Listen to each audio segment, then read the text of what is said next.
here's the thing, most of the suffering that people experience with the menopause is actually in perimenopause, and women are told to wait until it gets bad enough to consider, hormone therapy or addressing it. And really that's backwards. We believe in catching it early, supporting the body naturally, with lifestyle, nutrition, activity levels to mitigate and dampen, if not fully get rid of, those symptoms that you would feel. And that is possible. Welcome to Health Decoded, your number one source for real health information, with your hosts, Dr. Alessi and Matt Tack. Hey, Health Decoded listeners, Dr. Alessi here. Let me ask you a serious question. Are you tired of waiting until something goes wrong to finally see a doctor? At Alessi Functional Health, we take a different approach, the right approach. We believe true healthcare isn't about chasing symptoms. It's about preventing them in the first place. That's why we created the Alessi Total Care Program. This is a functional medicine-based membership that gives you proactive, personalized care year-round.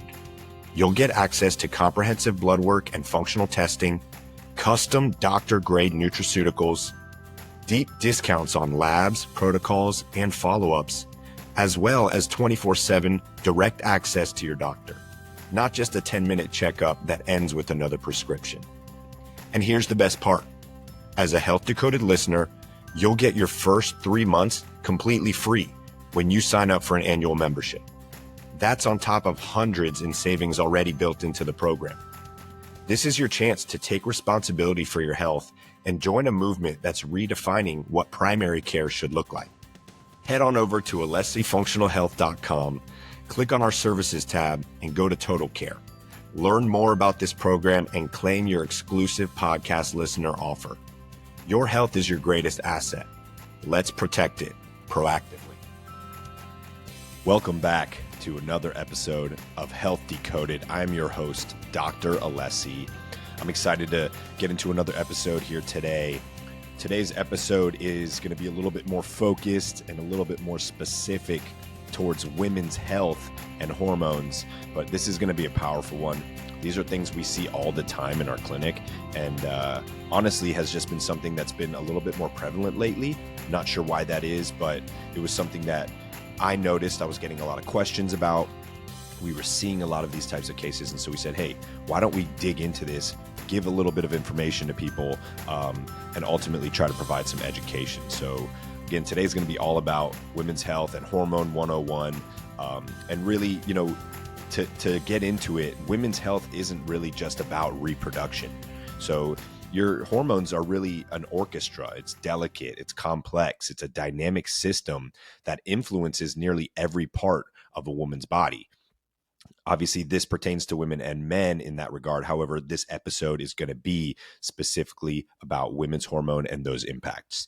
So your hormones influence everything. Really, they affect your brain, your mood, focus, memory, your metabolism, how your body is burning fat and building muscle, the storage of energy, your immune system, inflammation, autoimmunity, resilience to infection, as well as things like heart health, bone density, your skin elasticity, and your gut function. All of these are driven by the balance of your hormones. So, many women that we see in the clinic come in and they say they have these symptoms, yet they've been told that, oh, it's just you're aging, you're getting older, or, oh, it's in your head. Or the worst one I've heard is that literally a patient said that the doctor she saw told her, your symptoms are normal. That's not medicine. That's gaslighting, really, because symptoms with hormones are not normal. Your body should be able to have balance and be able to age, I air quote that, normally without having symptoms. So it's all about understanding the rhythm. So let's start. We're going to have basically a few segments to this episode. The first segment is going to be basically understanding hormones. Then we'll get into kind of what symptoms you might notice if there's imbalance, how to test for hormonal imbalances, and what tests we would use, and then what kind of fixes you have in functional medicine. So let's get into understanding the hormonal rhythm. Women's hormones follow a monthly, what's called infradian rhythm. So it's roughly a 28-day cycle, although it varies from woman to woman. But the 4 phases include phase 1 is the follicular phase. So this is day 1 to 14-ish. Estrogen begins to rise during this phase. You'll feel more energized, maybe clear, creative. This is where you have more of that get up and go. The ovulation phase, which is around day 14, is where estrogen peaks. Testosterone is going to bump up as well. This is often where libido is high and increasing. Women feel this effect for sure. Phase 3 is when you get into the luteal phase. So this is between day 15 to 28 of a cycle. Your progesterone begins to rise now to balance with the estrogen. If there's an imbalance in this is where PMS symptoms will often show up or be increased. And so, again, these intense symptoms are not necessarily normal, although they are common. And then the phase 4 is the menstrual phase, right? This is where we start day 1 over again. Hormones are going to drop. If you have inflammation or some type of nutrient deficiency, period symptoms will be worse, right? They will be exacerbated by this. So, there's a great quote here out of the Journal of Endocrine Reviews that said fluctuations in estrogen and progesterone modulate nearly every physiological system. That is awesome. So basically, what that tells us is that balance between estrogen and progesterone is critical for your body to function as it normally should. So when there's imbalance, again, symptoms are going to be the first sign of that. So getting into a little bit more of like what these hormones are, we just talked about like the cycle there, but estrogen is really a support for the brain, bone density, metabolism, and mood. If you have too much estrogen, you can get those PMS symptoms, cramping, maybe more intense, heavy bleeding, breast tenderness. If you have too little, you might feel very flat, fatigued, maybe brain foggy, like there's no energy. Now, progesterone basically is kind of on the opposite. It calms the nervous system. It's going to promote sleep, regulate cycles, and protect against estrogen dominance. Chronic stress over time, blood sugar crashes, and inflammation can all lower progesterone. We're going to get more into that. Now, here's one that many women don't think about, but testosterone and DHEA, these support muscle tone, libido, motivation, mental drive. They're that vitality hormone. It's the same for men. Women just don't have as much, or require as much, I should say. But they do need them, and low levels of testosterone is actually something I see a lot and that we work with. So it's important, again, not just to focus on one or the other, but the balance and kind of the rhythm of all these working in conjunction. Now, the next ones that are important, thyroid hormones and cortisol. And so again, these orchestrate the energy, your metabolism, and your body's stress response, and they are deeply connected to sex hormones and must be evaluated together with them. If you're looking at one, again, just like we talked about in previous episodes, you're getting a snapshot, you're not getting the full picture. A quote here out of the journal The Lancet said the interplay between reproductive, adrenal, and thyroid hormones is fundamental to female health, and it often gets overlooked in conventional care. Great quote. I agree with that. Now, let's talk a little bit about like why hormones might get hijacked or get thrown off. So really, modern life is anti-hormone. It just is. Everything we're exposed to, things like chronic stress, which are spiking our cortisol, lowering progesterone, environmental toxins, things like BPAs and pesticides can mimic or even block estrogen. Poor nutrition, which is going to be, probably lead to depleted vitamins and nutrients, which are required for hormone production. Sleep deprivation disrupts that hypothalamic pituitary adrenal axis, which can suppress ovulation. So even subtle imbalances, when gone unchecked, can spiral into bigger issues. These can eventually lead to things like PCOS, estrogen dominance, perimenopause, infertility, even autoimmune thyroid disease, which obviously we've discussed before in a previous episode, can be very, very detrimental to your health. So what is perimenopause, right? I always am like to clear this up versus menopause. So perimenopause typically starts maybe late 30s and can last for about 5 to 10 years. This is when on a physiological level, we're seeing progesterone start to decline. A woman's cycle may shorten. PMS often worsens, and estrogen just becomes erratic, right? Again, these symptoms, however, are not normal. It shouldn't be like overly intense. Menopause is defined as about 12 months without a period. That's basically like what would be, considered like the start of menopause, or the concept of menopause. By this point, both estrogen and progesterone are low. So here's the thing, most of the suffering that people experience with menopause is actually in perimenopause. And women are told to wait until it gets bad enough to consider, hormone therapy or addressing it. And really that's backwards. We believe in catching it early, supporting the body naturally, with lifestyle, nutrition, activity levels, to mitigate and dampen, if not fully get rid of, those symptoms that you would feel. And that is possible. That is doable. I just think it's such a far off concept that many people don't consider that an option, because Western medicine hasn't really educated around that. That's just the truth. Now, let's get into a little bit of like the symptoms of hormonal imbalance, and what you could experience. So, to get real, if you're a woman who's been told your symptoms are normal, but you still feel tired all the time, you're gaining weight around your belly, maybe you're anxious, moody, something deeper is going on, and it's not normal. It's not just aging. It's your body's talking to you, and we have to be able to listen and take inventory as to what our body is doing. So, because things that are unchecked often become worse, not better, over time. That's just the reality of it. So some cycle-related symptoms that are often brushed off.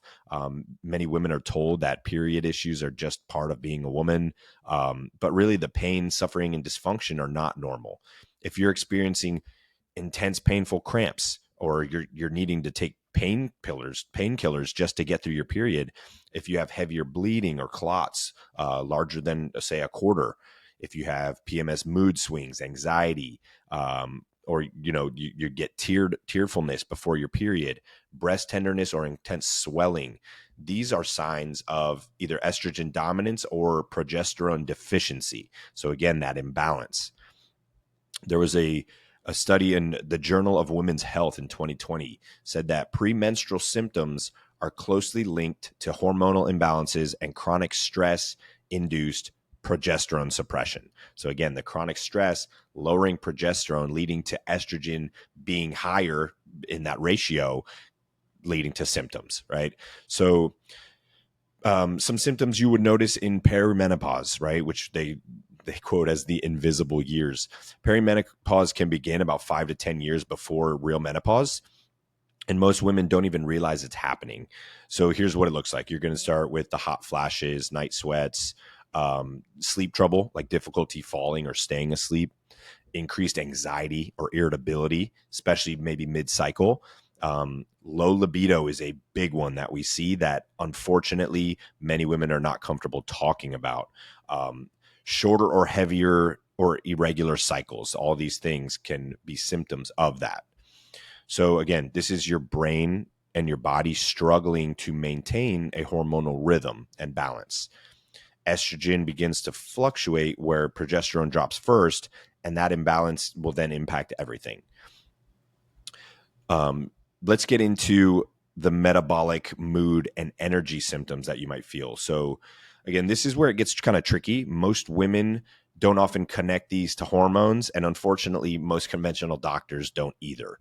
So things like unexplained weight gain, especially like around the belly fat, fatigue, even after 8 hours of sleep, blood sugar crashes or feeling that like hangry between meals, hair thinning, dry skin, depression, irritability, or basically that feeling of like blah, like just don't care. All of these are hormonal. And so hormones can affect your mitochondria, which is, go back 10 episodes we talked about, is your cellular energy engine. Your thyroid and even your brain chemistry are controlled by this. And so estrogen influences a lot of things. It influences your serotonin, which is a calming hormone. Progesterone then also has a calming effect as well.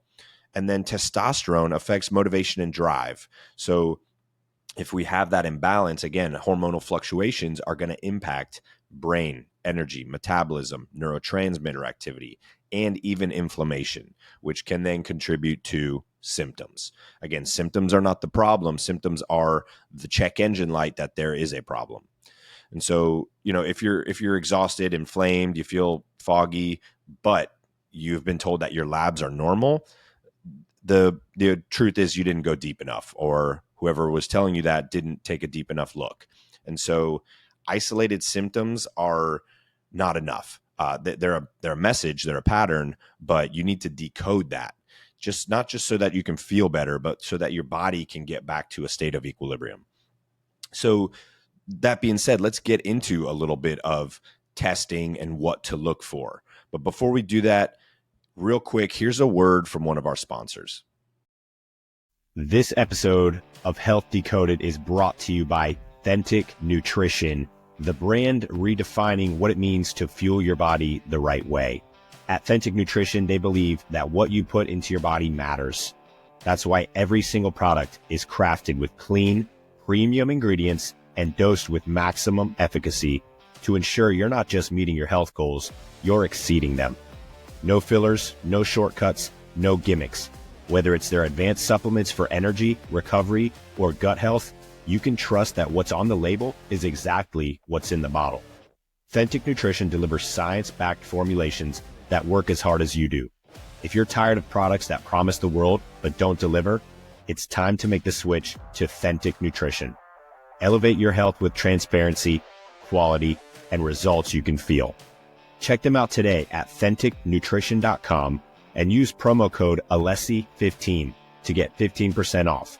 That's THENTIC Nutrition.com, promo code ALESSI15 to save 15% and take the first step toward real, lasting health. Authentic Nutrition. Fuel your best self.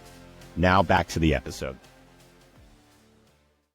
All right, welcome back. Let's get into kind of the next piece here, which is really functional medicine lab testing, and really the labs you need to know when you're talking about hormones and possible hormone imbalance and symptoms associated, and a lot of things that often get under-tested, misdiagnosed, or even just missed with other doctors. Again, I'm going to just make sure I state here that I'm not anti-medicine. I'm not anti-doctors. I just think that across the board, there's not enough of a deeper look into things when it comes to medicine. We take a snapshot and then we prescribe a pill and that's it. Versus the functional medicine approach is really what we're talking about, is looking at the nitty gritty. Like, hey, is this marker getting close to being out of range? Even if it's not out of range yet, is it getting close? And how do we prevent it from becoming a problem, right? Wouldn't you want to prevent your tire from popping in the middle of the highway rather than waiting for that to happen? Same concept, right?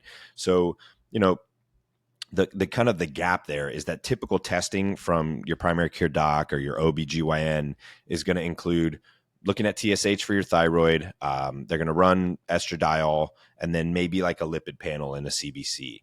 It's like that would be like you read the first page of a book and now you're trying to just give a summary on the book. It doesn't work. So the functional medicine panel, and specifically the one we would run at Alessi Functional Health, is going to be the full picture. Now let's get into what that would look like. So we're going to use these cycle-specific labs, so often via saliva, urine, and blood. And so we're going to get accurate real-time data. We're going to look at estradiol, progesterone, testosterone, DHEA. We like to do a full cortisol, daily cortisol we call it. This is going to show you the AM, PM, and your total daily rhythm of cortisol. How does your stress response, right? The Dutch test, which is basically the industry gold standard for mapping estrogen metabolism, cortisol, and your hormone balance. And then, really important, we're going to look at FSH and LH, which is follicle stimulating hormone and luteinizing hormone. These are very important when looking into ovarian function and that transition into perimenopause and menopause. So there's a study out of the Journal of Steroid Biochemistry and Molecular Biology that was quoted saying salivary and urine-based testing provide more accurate measures of bioavailable sex hormones than serum alone. We take it a step further. We look at the serum, the urine, and the saliva. I like to just get the full picture. And so the next thing we're going to definitely look into is the thyroid panel. And so we're not just going to look at TSH, which is your thyroid stimulating hormone. We're going to look at free T3, free T4, reverse T3, which is that inactive. We're going to look at TPO and thyroglobulin antibodies. Does your body have an autoimmune response to the thyroid?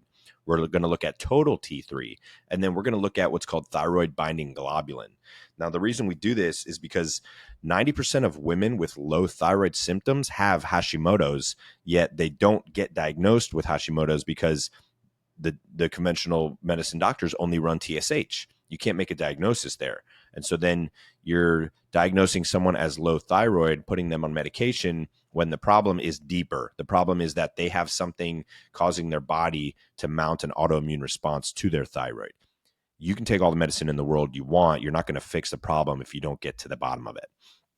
And so additional labs that are going to definitely play in that we run are things like running gut health labs, looking at zonulin and lipopolysaccharide markers for intestinal permeability, doing a stool test, looking for pathogens, inflammation, dysbiosis. It's really important with autoimmunity to run things like food sensitivity panels. Are there delayed reactions that are missed by an allergy test, right, that are causing your body to now mount an inflammatory immune response, attacking your thyroid, attacking your joints? We're going to look at micronutrient panels, B12, magnesium, zinc, selenium, iodine, iron, ferritin, which is especially important if someone has heavy bleeding. Also important to look at toxic burden markers, things like heavy metals, plastics, phthalates, liver detox markers, using something like an organic acids test, which we call an OAT test. All of this is important because those intense symptoms during perimenopause and menopause can often be caused by your body having a toxic burden or a toxic overload. Also important to look at the metabolic and insulin response, right? So blood sugar and inflammation. So we look at fasting insulin, hemoglobin A1C, leptin, C-reactive protein. These can detect early metabolic or even PCOS patterns. Now, I know that's a lot, but again, the concept is, you wouldn't go watch the first 10 minutes of a movie and then go tell everyone how much you love the movie, right? Or even be able to talk about whether the movie was good. You got to see the whole thing. And that's what functional medicine does. It gives us the entire picture because every system is connected. Every system leaves clues. And when you test the terrain and not just the symptom, you're going to find the why behind the what. So you don't heal what you don't measure. Great quote. If you can measure it, now you can manage it. And so let's get into, okay, we talked about what we can measure, what we can test. Let's get into some of the protocols that can now help with these kind of things. So what happens after the testing? Once we see what's off, right, what's causing dysfunction, we don't just put a Band-Aid on it or give you a supplement, right? Because that's the same approach as medicine. Here's a pill. We're not just going to be natural Band-Aids, right? So we want a roadmap. We want to really create a personalized plan based on the data, based on the symptoms, not guesswork. And so this is where functional medicine really shines. So step one, remove the interference. So before we can balance hormones, we need to remove what's disrupting them in the first place. Again, before you can, fix your tire problem, you should probably remove the nail that's in the tire. So common triggers are going to be things like gluten, dairy, especially seen with autoimmune or Hashimoto's, refined sugar, and alcohol. So these can destabilize blood sugar and hormones. Endocrine disrupting chemicals, again, those toxic tests. So BPA, plastics, phthalates, parabens. These are in beauty products all the time. Chronic stress and poor sleep patterns. So in the Journal of Women's Health and Functional Medicine 2020, there was a quote saying hormonal balance can only be restored when the root causes like inflammation, toxin exposure, and nutrient depletion are addressed first. Fantastic quote. Again, if you don't fix the cause, you're just going to be managing the same symptoms over and over again. Now, step two, once we've removed the interference, rebuilding that hormonal harmony, that balance. So we've gotten rid of the stressors. Now we use targeted support. So some of the nutraceuticals that we would commonly use are going to be things like magnesium glycinate. This is very great for balancing the nervous system and that hormonal stability. Magnesium is a cofactor in over 300 reactions within the body. So if we're deficient in magnesium, there's going to be a lot of things that are off.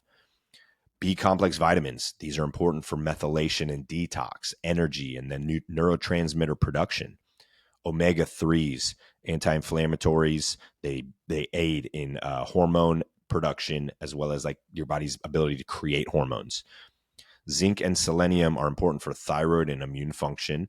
A great one that we use is called Vitex, is chase tree, which is an herb which helps regulate progesterone.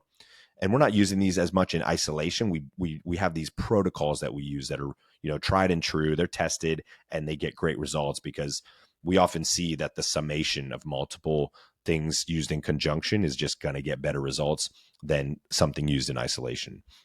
We'll use things like adaptogens, ashwagandha and rhodiola, which are going to help balance that adrenal and that stress resilience. So we don't just throw these at you, right? We are going to dose these and phase these based on lab data. It's not a one size fits all approach. Every patient is different. Every person is different. Every body is biologically different. And so symptoms tell us something, data tells us more. Your response to things tells us more. And so we're constantly tweaking and fine tuning until we get it right. Step 3 is then gut, liver, and detox support. So your hormones don't just exist in your ovaries. They're processed and cleared by your gut and your liver. And so it's important to support these. So supporting the gut lining using things like collagen, glutamine, zinc, carnosine. These are fantastic. Balancing the microbiome with probiotics and herbal antimicrobials if you need. And then enhancing those detox pathways with NAC, glutathione, and even things like sauna and rebounding to get the body moving. Making sure that we're using the restroom daily, right? We're having bowel movements, we're sweating regularly because your hormones will stay recirculating in the body. And that can lead to symptoms like PMS, acne, mood swings, if the body's not clearing out those hormones. And then step 4 is what we call cycle syncing and, using lifestyle upgrades. So again, we're not just treating, we're teaching throughout this process. Functional medicine isn't just about fixing your body. It's about helping your body fix itself. And so we guide women through cycle syncing, which is matching workouts and nutrition to menstrual phases, right? Different times of the month require different things. Ideally, when your body is going through the stress of your cycle, probably not best to go hit a bunch of HIIT workouts and be burning it at both ends, trying to, build your business or whatever and overly stressing yourself. It's good to have that cycle. So lifestyle strategies that we would implement would be things like HRV training, breath work, using cold exposure for the adrenal health and balance, circadian rhythm alignment, making sure that our body's, moving with the sun in that proper cycle. Personalized nutrition plans that are going to support hormone and blood sugar balance, and then fitness protocols, right? We guide on this kind of stuff so that you're working with your hormones, not against them. And so there's a great quote out of the American Journal of Lifestyle Medicine, 2021, said that lifestyle interventions, including circadian hygiene, stress reduction, and nutrition, are foundational in long-term hormone balance. So again, very important that we are managing the lifestyle, not just throwing pills at it, trying to cover it up. Where functional medicine can be bastardized and often just mimic Western medicine with a natural approach is when that's the case, right? We see doctors doing this all the time. They say, oh, this is functional medicine. They're really just using supplements instead of medicine with the same symptom focused approach. We're trying to get to the root cause at Alessi Functional Health. We're trying to fix what's leading to the problem in the first place. So in summary here, hormonal imbalance isn't just about your ovaries. It's a full system dysfunction. And so when we remove what's harming, restore what's missing, and rebuild the body's intelligence, your hormones don't need to be managed. They self-regulate, and that's real healing. So if you're interested in learning more about our functional medicine programs and how we help to heal, reverse, and fix hormone imbalance, go to alessifunctionalhealth.com, look into some of our programs, check out Alessi Total Care. It's our our flagship primary care functional medicine program, where we take people through blood work, custom protocols, nutraceuticals to fix and then ultimately educate them to take ownership of their health. Listeners of the Health Decoded podcast always get exclusive discounts and price reductions on all protocols and lab testing, so be sure to mention where you heard about us. As always, if you found value in today's show, please like, subscribe, and share this with someone who needs to hear it. That's the only way we get this message out there and help change more lives. If you want to get in touch with us or be featured on an episode and share your story, email us at ask@alessifxhealth.com. You can visit alessifxhealth.com, sign up for our newsletter, check out our resources page to learn more about our approach to nutrition and some of the cutting-edge therapies that we offer. As always, thank you again for tuning in. I'm Dr. Alessi, and I look forward to seeing you on the next episode. Thank you for tuning in to Health Decoded, where we break down the truth about all things health and empower you to take charge of your well-being. If you found value in today's episode, please subscribe, leave a review, and share it with someone who needs to hear this. For more resources and personalized support, visit us at alessifunctionalhealth.com and sign up for our newsletter. To hear your questions answered live on the show, send them to ask@alessifxhealth.com. That's ask@alessifxhealth.com. Until next time, stay curious, stay empowered, and remember, your health is in your hands.